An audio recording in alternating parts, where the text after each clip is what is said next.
tapi yang sifatnya kepemerintahan ya selama ini mentor saya Pak Jokowi gitu ya.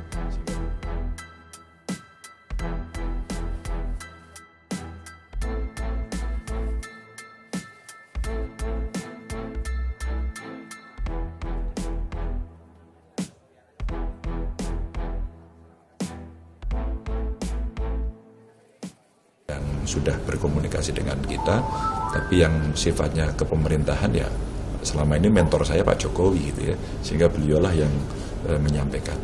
Ya termasuk masukan-masukan lah dari Presiden penting untuk siapa cawapresnya, kira-kira seperti itu, bagaimana cara komunikasi, mungkin juga masukan anggota kabinet beliau yang bagus, yang mesti terus itu penting lah buat saya Pak Jokowi memberikan masukan itu gitu.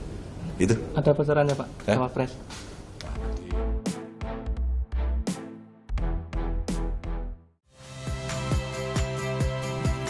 Saya Yasir Neneama. Saksikan program-program Kompas TV melalui siaran digital, pay TV, dan media streaming lainnya. Kompas TV, independen, terpercaya.